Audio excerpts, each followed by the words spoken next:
¿Qué es el Evangelio? Esa es una gran pregunta, ¿no? Mucha gente el día de hoy hablando acerca de evangelizar y muchas veces no sabemos específicamente qué es el Evangelio.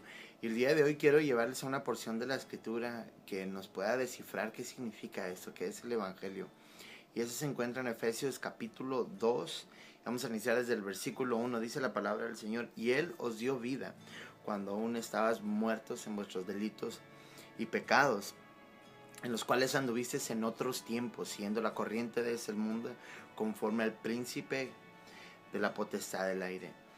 Entonces, inicia diciéndonos que cuando Dios nos encuentra muertos, no nos encuentra medios vivos, nos encuentra totalmente muertos. En otras palabras, antes de Cristo somos como una especie de zombies, ¿no? Estamos caminando con vida de cuerpo, sin embargo espiritualmente muertos. Y mucha gente no queremos reconocer eso, no queremos decir, sí, yo estaba muerto, pero así nacemos muertos, separados de Dios. Dice la palabra del Señor que no hay justo ni siquiera uno solo, todos hemos pecado, entonces todos estamos destituidos de la gloria de Dios.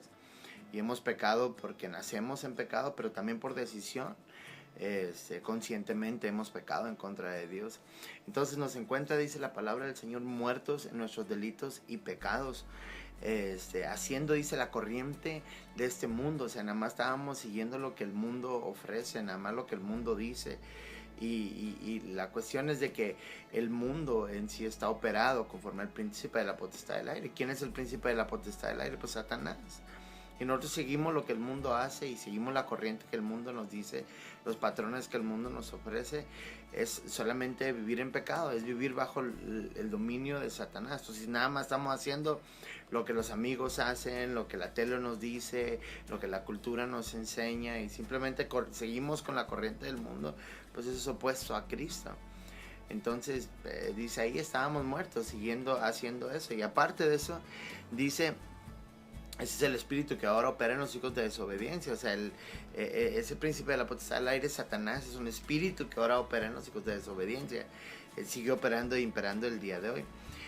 Versículo 3 dice, entre los cuales anduvisteis en otros tiempos, haciendo la voluntad de la carne y haciendo la voluntad de los pensamientos. La voluntad de la carne y de los pensamientos. Entonces, antes nada más nos dejábamos guiar por los impulsos de la carne. Antes de Cristo, tú hacías lo que sentías que estaba bien y nada más así te dejabas guiar, ¿no? O sea, solamente se siente bien, se siente bonito, y es lo que el mundo te dice, ¿no? Sigue tu corazón, pero nuestro corazón es engañoso y nuestro corazón está muerto sin Cristo. Entonces, si hacemos lo de la voluntad de nuestra carne, pues nos va a guiar hacia el pecado. Haciendo también la voluntad de los pensamientos. O sea, en otras palabras, nos guiamos por tres cosas. La primera, nos guiamos por lo que el mundo dice. La segunda, nos guiamos por nuestros instintos o por los deseos de nuestra carne. Pero también la tercera, nos guiamos por los deseos de nuestra mente, lo que nuestra mente decía. Y eso significa que estábamos muertos. O sea, todas esas maneras de guiar nuestra vida significa que estábamos muertos en nuestros delitos y pecados. Y dice, y éramos por naturaleza hijos de ira, lo mismo que los demás. ¿Qué significa eso? Que la ira de Dios iba a descender sobre nosotros. Entonces, cuando nosotros somos salvos de la ira de Dios en contra de nosotros.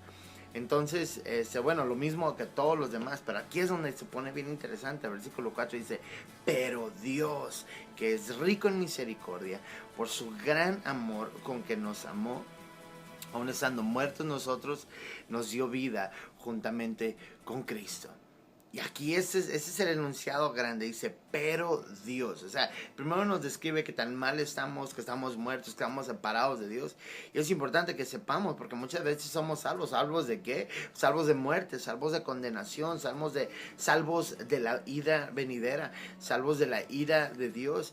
Pero aquí dice, pero Dios, que es rico en misericordia. Y aquí nosotros tenemos que darnos cuenta que es Dios que viene a nosotros y a nosotros nos encuentra muertos, sin ninguna opción de nosotros seguirle a Él. ¿Por qué? Porque estamos muertos. Y como un amigo mío dice, hay veces que en la iglesia lo que estamos tratando de hacer es darle una aspirina a un muerto.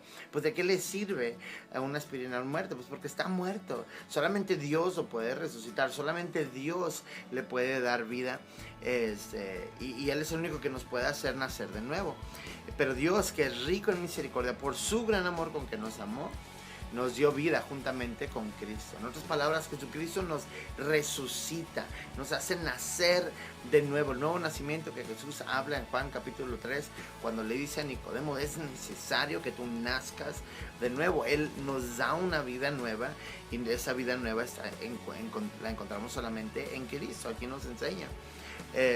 Nos dio vida juntamente con Cristo, porque por gracia sois salvos, y juntamente con Él nos hizo sentar en los lugares celestiales con Cristo Jesús. Eso es extraordinario, porque de repente pasamos de ser nosotros enemigos de Dios ahora a sentarnos a la mesa de Dios, y nos hace sentarnos en lugares celestiales con Cristo Jesús. En las palabras, de ladrones, de enemigos de Dios, ahora nos hace sentar adentro de la mesa de Él. Ahora Dios nos llama a sus hijos, y ahora nos pone su nombre y nos hace sentar con Jesucristo.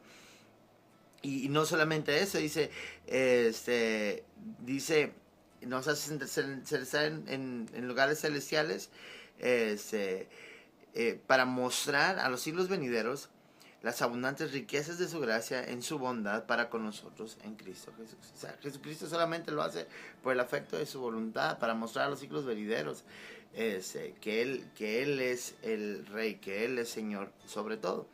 Y no solamente eso, versículo 8, ahora sí, este es el que todos nosotros sabemos. Dice, porque por gracia sois salvos por medio de la fe. Y esto no de vosotros, pues es que don de Dios.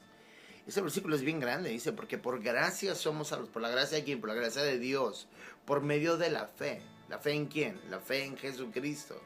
Entonces, por la gracia de Dios, por medio de la fe, nosotros, nuestra fe en Jesucristo.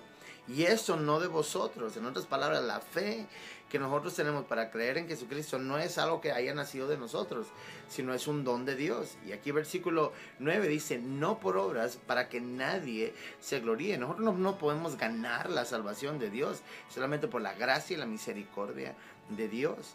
Entonces, por gracia sois salvos por medio de la fe, y eso no es de vosotros, pues es don de Dios. Entonces, es el regalo de Dios, no por obras, para que nadie se gloríe. Entonces, eso es lo que nosotros recibimos de parte de Dios. La salvación es algo que nosotros recibimos por parte de Dios. Por gracia sois salvos, y nosotros somos salvos por la gracia de Dios, por el regalo de Dios. Versículo 10 dice, no por obras, para que nadie se gloríe, versículo 9.